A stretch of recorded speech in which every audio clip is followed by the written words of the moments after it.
Again, today we are wrapping up this sermon series, Made for This, where we've been going through the 10 Commandments this summer. And again, as we've gone through the 10 Commandments of this series, we begin to not receive these commandments as if it's some sort of ladder for us to climb, but instead to receive this as these gifts that reveal His goodness in our own lives. So we're going to be looking again at the commandment 9 and 10, do not covet. I'm going to throw this up on the screen. As we look at these two commands, I'm going to invite you to also read these two commandments with me this morning. The 9th commandment, you shall not covet your neighbor's house. The 10th commandment, you shall not covet your neighbor's wife or his manservant or his maidservant, his ox or donkey, or anything that belongs to your neighbor. Well, friends, I got a confession to make. I covet. And I don't covet my neighbor's wife. I don't covet my neighbor's house. I live close to the farm that is right over here, and every day I pass by these cows, and you know what? I don't covet them either. I see things that come out of their rear end and other things, and I'm going, you know what? No, I got enough poo to deal with in my own life. I don't need another thing that poos, right? Yes, I said poo in church. Children, you're welcome, right? Right? I don't covet those things. Ox, donkey, nope, I'm good. But I do covet. You know what I covet? I covet my neighbor's yard. There's St. Augustine grass. And as I drive through the neighborhood, I take notice of those who have beautiful St. Augustine grass, and I begin to look at it and I begin to marvel. Why is theirs so full? And how do you get these perfect edges along the sidewalk? And then I get home and I look at my own yard and I just see patches everywhere, right? And I go, oh, why does everybody else's yard look nice and mine doesn't look nice, right? I don't even know them. I don't even know these people who live in that house, but it's gorgeous, isn't it? I'm causing you to sin and I'm sorry. But we recognize it, don't we? We recognize it for sure. And maybe we can say, you know what? I'm just admiring the landscaping. Nope. I'm comparing. I'm wanting. I'm dissatisfied with my own yard. And that's how coveting works, isn't it? It sort of just sneaks in. It rarely announces itself. It's all internal for us. My 12-year-old son, he has his own way of coveting. Before I throw him under the bus, I already talked with him about this. We're good, right, buddy? We're good, right? Okay, so we have our own kind of game that he likes to play with me. We'll be driving along, and he'll play this game with me. Dad, if you could have any sports car, which one would you love to have? And we go through all the names, right? Do we land on Maserati? Is that what we landed on? Yeah, right? But his thing is, right, if he sees a Corvette, eyes open, right? And especially if it has loud muffler behind it, right? Even better. And he wants to roll down the window and he wants to give them the sign to just rev that thing up as loud as it can possibly go. Right? If we're honest with ourselves, this is again my 12-year-old son, but if we're honest with ourselves, we all kind of struggle with our own sort of coveting. Maybe we covet someone else's retirement. Maybe we covet someone else's family. Maybe we covet someone else's marriage. Maybe we covet someone else's vacation, someone's health, someone else's career, someone else's life, right? We look at somebody else and we kind of say these words, I wish I had that. Or if I had that, then my life would be complete. And so as we look at the 9th and 10th commandments, the 9th and 10th commandments are unique in the way that they don't focus so much on what we do. They deal with what we want, things that we maybe don't have. And as I mentioned today, as we wrap up our series Made for This, as we look at the 10 commandments together, my hope and prayer is that you and I and myself, we have a battlefield. And this battlefield that we have is our hearts. It's our hearts. And we continue to face this battlefield as we look at the 9th and 10th commandments. See, coveting is hidden beneath so much of the other sins, and also so much also in the last 8 other commandments that we've gone through this summer. If we kind of go in a reverse order, why do people steal? Coveting. Why do marriages break? Coveting. Why do people lie? Coveting. Why does resentment grow? Coveting. Why do we constantly compare ourselves? Coveting. Why do we have idols? Because if we're honest, we desire something else. And that same coveting echoed way back in Genesis chapter 3, the first book of the Bible. This lie that echoed in the Garden of Eden. And the lie is that God hasn't been good enough for you. See, this is the lie that we kind of are told by Satan, the serpent. The serpent convinced Eve that God was withholding something better. And that if she just took the apple, then her life would be complete. She would finally have life. This lie that God must be holding out on me. God must be holding out on his goodness. And we've been dealing with that lie ever since. If only I had that income. If only I had that relationship. If only I had that recognition. If only I had that body. If only I had that house or that family. If I finally had that most beautiful lawn in the neighborhood. If I only had that, then I'd finally be content. I want us to go to Luke chapter 12 this morning. It's not a part of our reading here in our service, but I'm going to throw this up on the screen. And as we go through Luke chapter 12, Jesus tells a parable about a farmer who is coveting. And I want to take a little closer look at that. And as I read along, follow along, because in there you're going to see this word again, coveting, in this kind of a warning that he gives to this farmer. Luke chapter 12, beginning at verse 13. Someone in the crowd said to him, "Teacher, tell my brother to divide the inheritance with me." But he said to him, "Man, who made me a judge or arbitrator over you?" And he said to them, "Take care and be on your guard against all covetousness."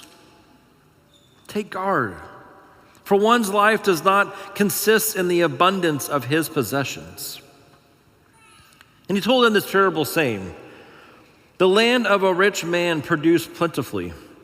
And he thought to himself, 'What shall I do? For I have had nowhere to store my crops.' He said, 'I will do this. I will tear down my barns and I will build larger ones, and there I will store all of my grain and all of my goods. And I will say to my soul, soul, you have ample goods laid up for many years. Relax, eat, drink, and be merry.' But God said to him, 'Fool, this night your soul is required of you, and the things you have prepared, whose will they be. So it is the one who lays up treasure for himself and is not rich towards God. See, here's Jesus. He's teaching, and then he gets this interruption from this man. Teacher, tell my brother to divide the inheritance with me. At first, it sounds reasonable. Okay. He's asking Jesus to settle some sort of family dispute. But Jesus refuses. And why? See, because the man really wasn't asking for justice. What he really wanted was Jesus to serve his own agenda. He wanted Jesus to enforce his will. And how often do we do the same thing? We tell God, God, here's what I want. Now bless it, approve it, make it happen, Lord. And instead of letting God shape how we see the world, we ask God to reinforce how we already see it.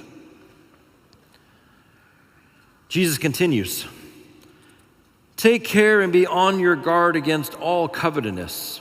For one's life does not consist in the abundance of possessions. And then he starts to tell this parable, right, of this farmer, a remarkably successful farmer. And I want you to know something. The things that he had, the harvest that he had, it wasn't sinful. The abundance wasn't sinful. His wealth wasn't sinful. In fact, everything that he received was a blessing from the Lord. The tragedy wasn't his prosperity. The tragedy was his perspective. Listen to what he says. He says, I will say to my soul, my heart, really, soul, you have ample goods laid up for many years. Relax, eat, drink. Be merry. See, he recognizes he has a soul, which is a good place to start. But he begins to think that he would be better off if he had bigger barns. Your soul, my soul, is hungry for God, but instead of trying to fill our souls with God, we try to satisfy it with bigger barns. Bigger garages, bigger things. And that's why there's such a profound emptiness to the story. See, barns can hold grain. Barns can hold possessions. Possessions can fill a garage. But they can't fill a soul. They can't satisfy a soul. Because here's the truth, coveting always promises satisfaction tomorrow, but it never delivers today. In Genesis, the very first book of the Bible, Adam and Eve, they wanted to grasp for that apple. And we grasp for things that we hope fills our souls. But the good news is that there's a second Adam. His name is Jesus. And when we look at Jesus, he didn't grasp. Philippians says that even though he was in the very form of God, though all glory belonged to him, though heaven and earth was already his, it goes on to say he did not count equality with God a thing to be grasped. He didn't cling. He didn't demand. He didn't seize. Instead, what Jesus did was empty himself. Emptied himself. Became a servant. Humbled himself. He became obedient even unto death. Even death on a cross. See, Jesus reversed everything. We become and we try to become more. We try to have more, but Jesus became less. We spend our lives trying to climb, and yet Jesus descended. we keep grasping. And Jesus gave it all on a cross for you and for me. Jesus knows something that we often forget. See, life isn't all about getting or receiving or wanting more. Life is found in giving. And on the cross, he gave you everything. On the cross, he gave you forgiveness. He gave you his righteousness, a place in God's family, an eternal inheritance that lasts for eternity, not for 5 minutes that will break. He gave you a name that is written in heaven, a kingdom that cannot be shaken. And so if you're looking for something that is the opposite of coveting, it's not minimalism. It's not pretending that you don't want anything. It's not trying to work harder so that you can be satisfied. The opposite of coveting is seeing how rich God has already been toward you. Before we were called to be rich toward God, God had first been rich toward us. So what does that mean for our lives?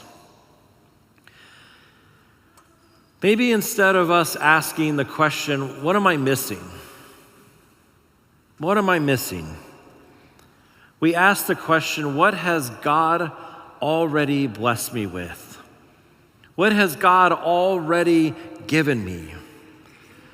So instead of seeing your neighbor's blessings as a competition, we see them as evidence that your Father in heaven is generous and merciful. Instead of measuring our lives by comparison, we measure it by the cross. Because the cross says something incredible. If God did not spare his own son, what then would convince you that God is holding out on you? See, God is not holding out on you at all. See, the cross forever silences Satan's lies. God has already given you his very best, his one and only Son, given for you, died for you, saved you, forgives you, loves you, cares for you. What else could we possibly want? God has already given us his best. And so yes, after this week, after being convicted, after looking at the 9th and 10th commandments, my grass, it can die. It's 100 degrees outside anyways. It's not gonna look great. It never will. And that's okay. I'll look at my neighbor's yard and I'll just say, Lord, you have blessed my neighbor. Good for him. Right? We look at the Lord and we look at the cross. And when we look at the Lord and we look at the cross, there's nothing else because he's given us his very best. And to the one who had everything, gave everything so that we could have everything, that is what truly matters. We were made for Christ. And in him, we finally find what our souls have been looking for all along. Amen?